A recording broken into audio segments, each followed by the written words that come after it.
On, guys? Welcome to the pregame show, Lions, Cowboys. I am your host, Tyler. Join my main guy, as always, Pierre. What's up, my man? I'm doing well, Tyler. How are you? I'm doing great, man. How you feeling about this game? I'm kind of going back and forth because I feel like this is a challenge for both teams. Both teams have favorable matchups, and both teams kind of have. We're like, where this is a spot where they could attack us. So it's gonna be an interesting game, and I'm excited. Saturday Night Football, last game of the year. Like, let's go. Yeah, big game. Obviously the Lions control their own destiny for the 2 seed right now. So this is a big game. That's a hurdle, obviously. We're going to get into all of it. Dallas has been a juggernaut at home. We're going to get into all that. But before we do that, let's talk about all the roster moves the Lions made this week. And then we'll talk about the inactives report for both these teams. So very quickly, James Houston's practice window started up this week, which is huge. Maybe we could potentially get him back for next week or the first playoff game. The Lions waived cornerback Chase Lucas and linebacker Trevor Nowalski and fullback Jason Kabinda to make room for kicker Michael Badgley, tight end Anthony Frisker, and then they also elevated Bruce Irvin and defensive tackle Tyson Allahu. How do you say his name? Oluwalu. Allahu. Oh, there you go. You got the point. So Lions roster's at 53 right now. There's going to be some more decisions next week because CJ could potentially be back next week, and then we could potentially begin James Houston back very soon, and Aleem McNeil could potentially be starting his window up very soon as well. So a lot to monitor in this game, but let's get into the inactives for both these teams. Pierre, let's start off with the Dallas inactive report. What are they looking like? Yeah, so Tyron Smith, I believe, was more of a game time decision. He's good to go. He's playing their left tackle. They're going to be without Jonathan Hankins, their best nose tackle, Rico Dowdle, their running back, Matt Waletzko, Eric Stott, Noah. How do you say his name? Igbuhani. Thank you. Asen Richards and Trey Lance, their emergency quarterback. So Dallas is healthy for the most part, kind of like Detroit. They are missing Hankins, though, which is their big nose tackle. So, yeah. All right. And then for the Lions side, you got cornerback Stephen Gilmore. You got wide receiver Antoine Green. You got quarterback Hendon Hooker, who's an emergency quarterback. Defensive lineman Broderick Martin. You got linebacker Julian Aquara. Defensive lineman Levi Onzarike. And tight end Brock Wright. So pretty healthy for the most part. Only injury on this injury report is, I believe, Brock Wright, right? So, yeah, you're healthy for the most part in this game, which is good news. Cam Sun was the big one to monitor this week, and he is good to go. So that's huge for the Lions. So that's big time. Yeah, another positive is Gilmore was inactive, so it looks like they have faith that Cam could play today. But they do have depth. Vildor, Will Harris, not the best, but they have some depth, I guess. So yeah, Cam playing is huge, Tyler. That was actually one of my concerns. I mean, I saw a picture. Someone posted a picture pregame, like Brad Holmes, Dan Campbell, Chris Spielman, other members of the front office are just looking at the workout closely. Yeah. Like they were nervous. I mean, it's a big deal, dude, because if you don't have Cam Sun out there, I mean, then you're going out there with, hypothetically, Kendall Vildor and Khalil Dorsey as your starting cornerbacks, like both of them as your starting cornerbacks, instead of doing this little rotation thing that they're doing right now. I mean, that's a big concern at that point. And, like, maybe you sprinkle in Jerry Jacobs, who hasn't been good this year. So it's good to have a guy like Cam Sun, who's been Mr. Reliable this year, back out there and that he's good to go. So that's huge. Yeah. All right. Let's talk about this offense now in Dallas. Now, you mentioned it in the pregame show a couple of days ago. I heard you guys. And Dallas, I mean, they're an unstoppable team at home, right? What could this Lions offense do today to potentially pull this upset off? So I was looking at some of Dallas's losses, and I kind of saw like a theme, I guess, if you want to call it. So they played the Cardinals at Arizona. It wasn't at Dallas, but the Cardinals ran for 222 yards on 30 carries, averaged 7.4 yards per carry. And then you look at the Niners, they played them at San Francisco. They ran the ball for 170 yards on 41 carries, 4.1 yards per carry. And then you look at the Bills, they played them at Buffalo. Again, not at Dallas, but at Buffalo.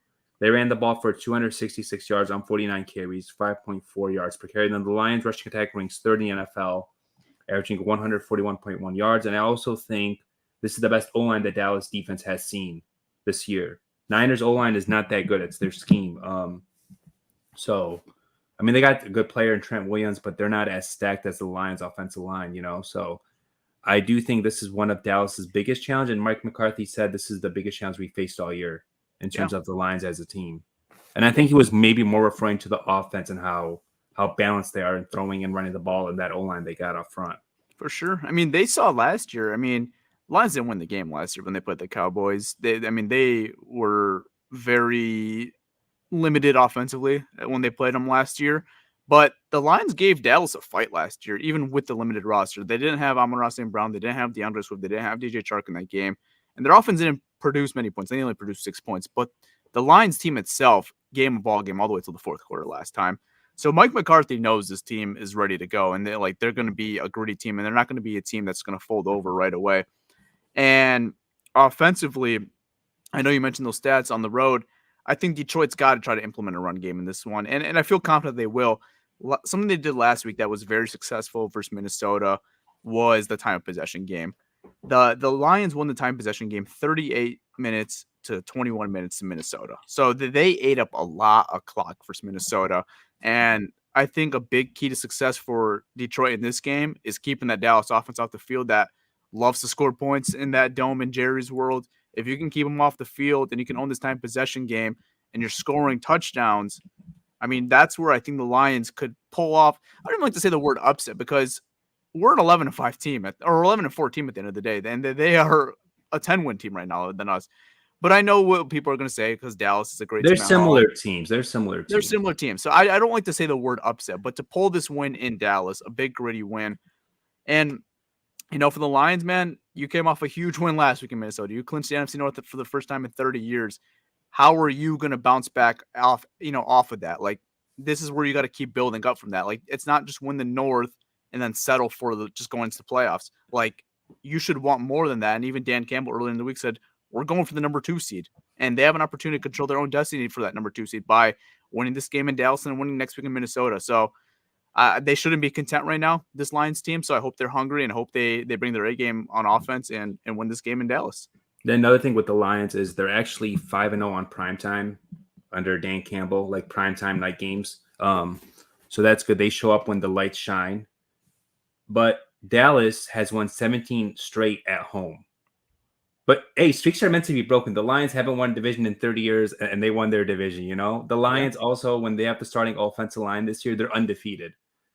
And the Marshmallows, too. They're one of the Marshmallows. They're undefeated in the Marshmallows. So one streak is going to break today. I don't know which one, if it's the Dallas one or the Lions one. Hopefully the Dallas one breaks.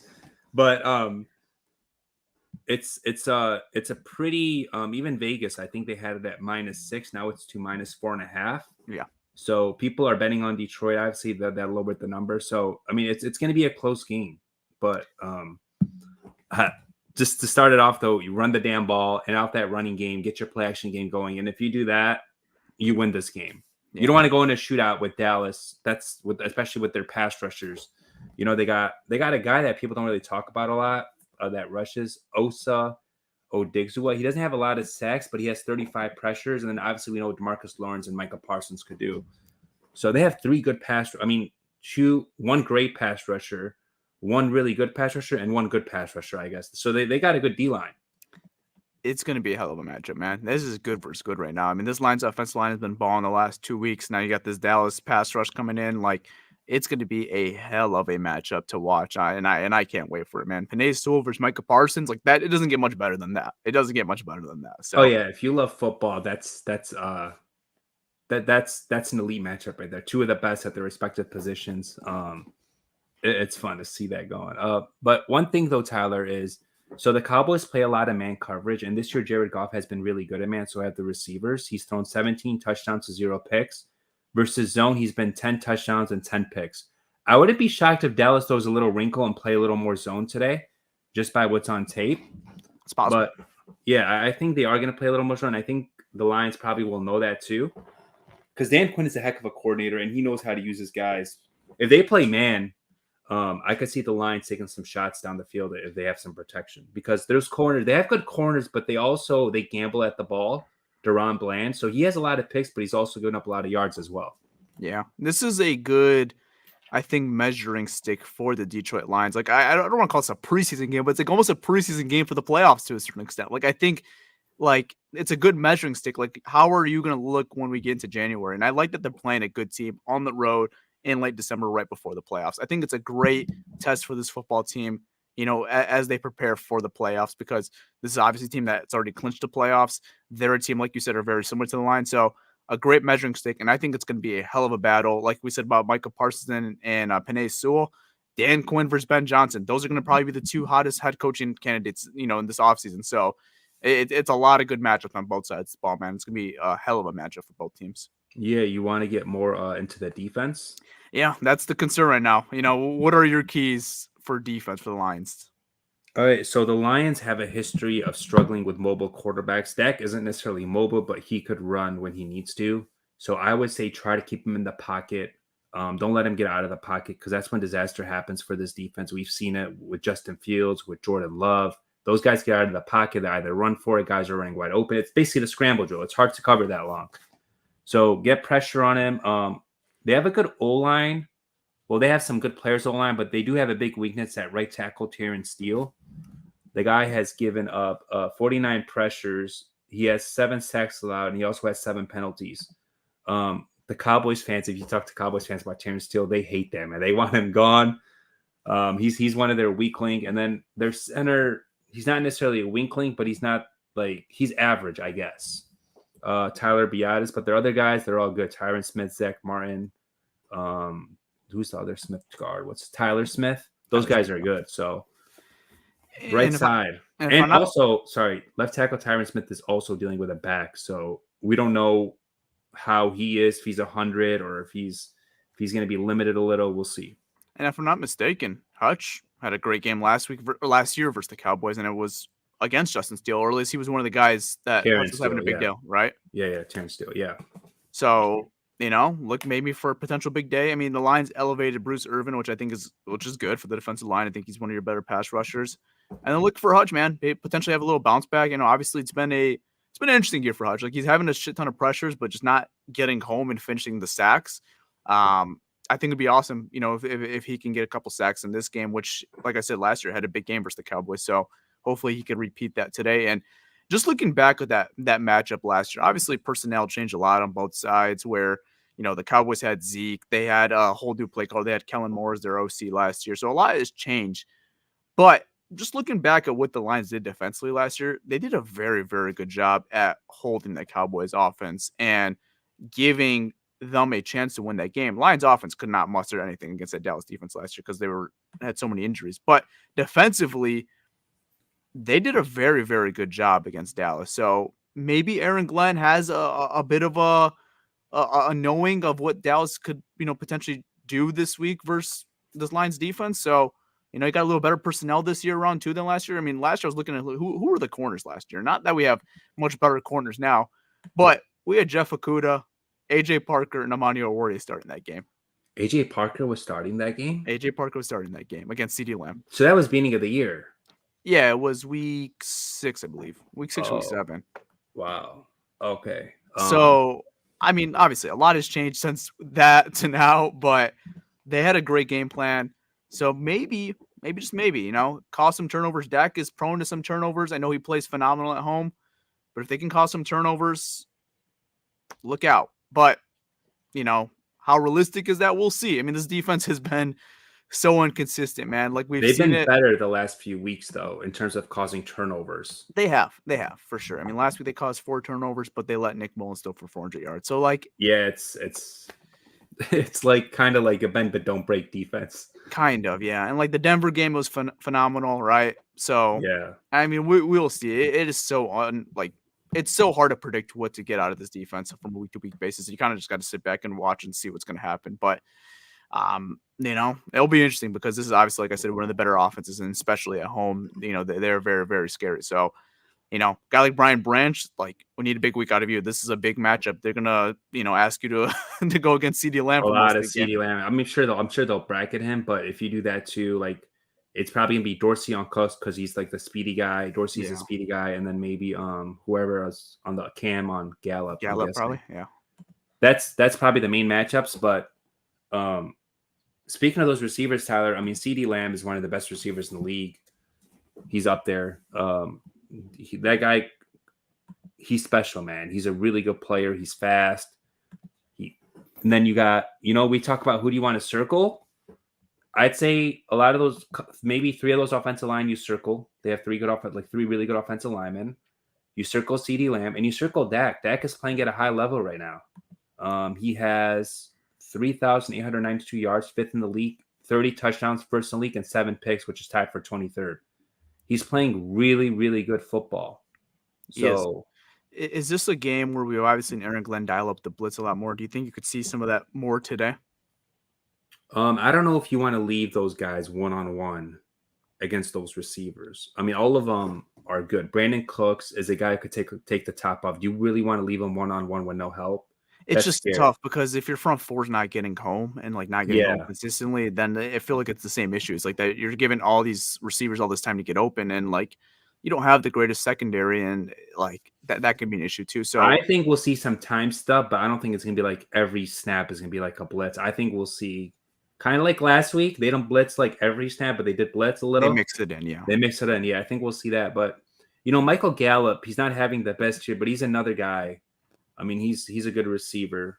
He only has 418 yards this year, but he's a guy. And then Jake Ferguson, their tight end's having a good year. I was just going to mention him. Yeah, he's a good player. And Lions sometimes have a tendency to struggle with tight ends too. So, it's on the backers, linebackers, and safeties. So yeah, that's gonna be a big matchup for the Lions too. You got to watch out for Ferguson because he's a factor in this offense. He's one of the guys Dak looks for in this offense. So he's 6'5", 244. Maybe you'll see some iffy on him if he kind of has the size and length to go up against him.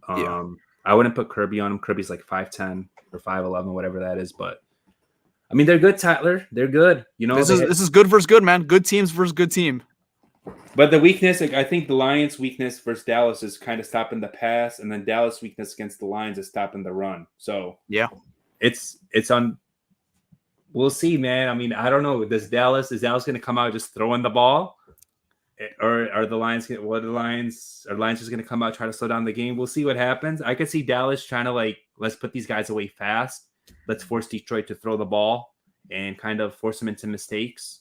I think that's what Dallas's plan is going to be, and the Lions' plan is going to be, hey, let's run the ball, let's keep them up, let's keep them on the sidelines and see what happens. So I mean, we'll see. You really can't ask for much more for a football fan. These are both teams that are playing for a lot in this game. For the Lions side, yes, they clinched the North. They clinched their playoff seeding. They're playing a home playoff game for the first time at Ford Field in franchise history, right? So that's huge, right? But they have an opportunity to go get the 2 seed if they win out. So there's a lot to play for in this game for Detroit. And then for obviously Dallas, I mean, they're still playing for a division right now with Philly right now. They're 1 game behind them. So, they want to obviously win out and have an opportunity to go have a home playoff game too as well. And, and potentially have the 2 seed or 1 seed potentially even, right? They have an opportunity for all that. So both teams are playing for a ton in this game. You really can't ask for much more in late December, dude. This is as good as it gets as for a football fan. Yeah, in Dallas, they're coming off 2 straight losses. They're angry. They're honoring Jimmy Johnson today. What do they call it? The Ring of Honor. Ring of Honor. Thank you. So they got the legends. There's gonna be a lot of Cowboy legends in the building because they're honoring that coach. Troy Aikman's calling the game. Yep, that was his coach. There's a lot on the line. Jimmy Johnson was his. Jimmy Johnson was yeah. So there's a lot on the line for Dallas. Dallas doesn't want to lose, and then Campbell's from Dallas. He's from Texas. I don't know if he's necessarily from Dallas, but he's from the Texas area. He grew up watching the Cowboys, so he knows all about Jimmy Johnson. He said today it'd be cool to kind of spoil it, not today, during the week, but so we'll see what happens there, man. But both teams are playing for a lot. Obviously, you said seeding, and I think Dallas and Philly are kind of fighting for that division still. It's still open for them, so that's going to be interesting. All right. You want to get into some locks and some Lions picks? You said locks. I looked at locks.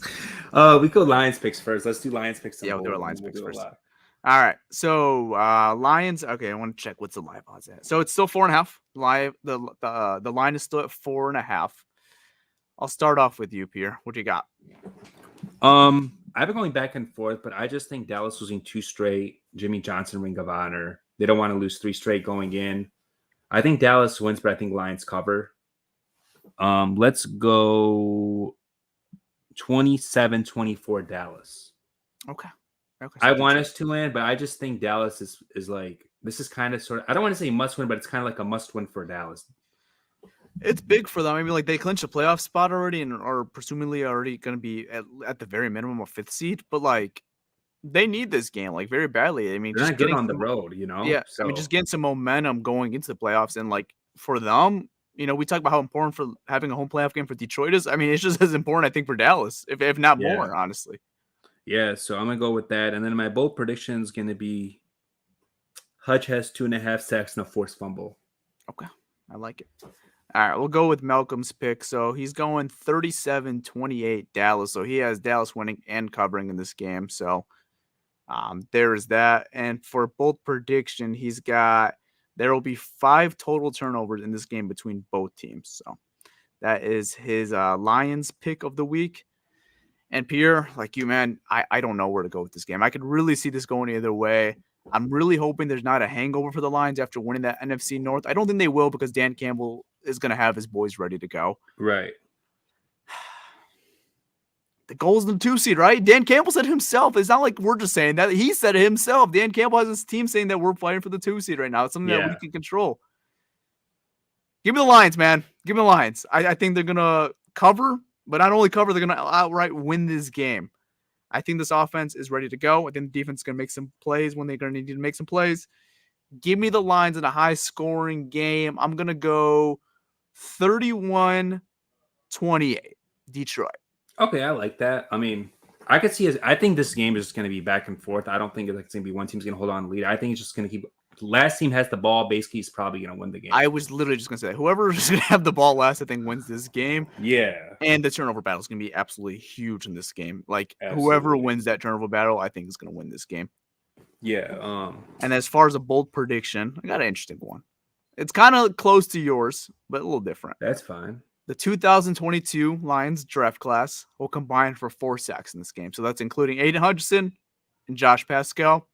And I guess if Malcolm Rodriguez could say, but really Hutch and Pascal is what I'm going towards. They're going to combine for 4 sacks in this game. I like that. All right. And then Tyler, I don't know what I'm doing for my lock. Here, you want to go last? I already got Malcolm. Go ahead. Yeah, do yours. Yeah. All right. So Malcolm is in first place right now with the locks of the week. He's at 10-5-1. He's been on an absolute heater. I'm in second place at 7-9, and then you are in last place with a 6-9-1 record. So Malcolm being in first place, he gets the first pick. He's taking the Raiders +4 over the Indianapolis Colts. So that's his lock of the week, as he would say. Mm-hmm. And then for me, I'm going to go with the Tampa Bay Buccaneers -2.5 versus the New Orleans Saints in Tampa Bay. So that is my lock. All right, I'm looking at this, and I just really like this one. I like the Rams +6 versus New York. I think -6, right? Oh, I'm sorry, -6. Yeah, Okay. I'm sorry, -6. I think Stafford could tear that defense apart. I like that game. I don't know. These are so hard to pick. I don't even know, bro. I'm gonna go with the Rams. Rams? Okay. That's fine. That's cool. All right. I think that is a wrap to this show. Hope you guys all enjoyed. We will be live right after on the X Spaces. Hopefully celebrating a Lions win because I hope I'm wrong. Yeah, I hope I'm wrong. The Lions can win this game, dude. That Spaces is gonna be turned up. So oh yeah. Hope you guys all enjoyed. I'm out, guys. Peace. All right, guys. I'm out. I'll see you after the game. Peace.